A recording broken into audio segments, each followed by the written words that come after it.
Kailabreece.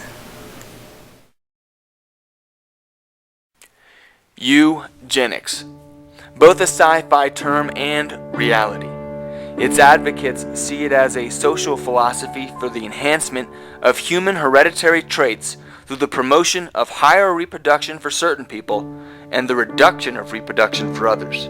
Today, it is widely regarded as a gruesome ideological movement which inflicted massive human rights violations on millions of people. The movement, led by race scientists, financed by private philanthropies, implemented by criminal governments, practiced the identification and classification of individuals and their families, including the poor, mentally ill, blind, promiscuous women, homosexuals, racial groups.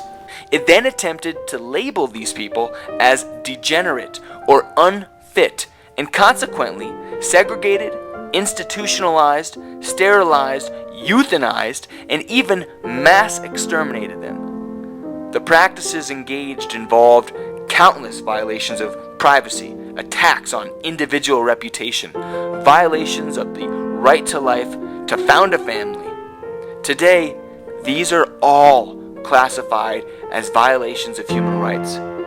These practices after World War II fell within the definition of the new international crime of genocide.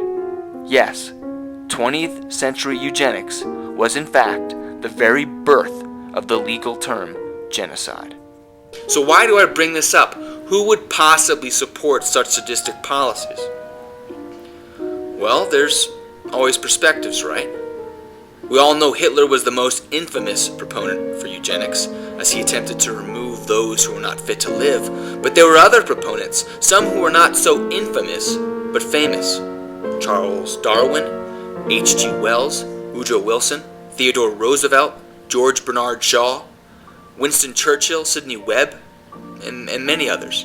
The point is, each one of these individuals not only had their own view of how to implement eugenic policy, but they had their own view of what eugenic policy was intended to do. Now, eugenic policy could be authoritarian, in which the government mandates the programs, but it could also be promotional, in which the programs are voluntarily practiced and promoted, but no official mandates. And even then, it could also be private, in which the programs are practiced voluntarily and never promoted to the general public.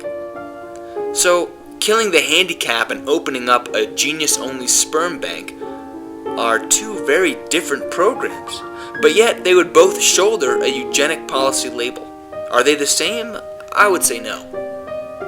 My question to my fellow intellectuals is this: what do you think about eugenics? Is it immoral? Can eugenics be applied in the 21st century to mean something different than simply genocide? Is eugenics a sensible model for speeding up human evolution?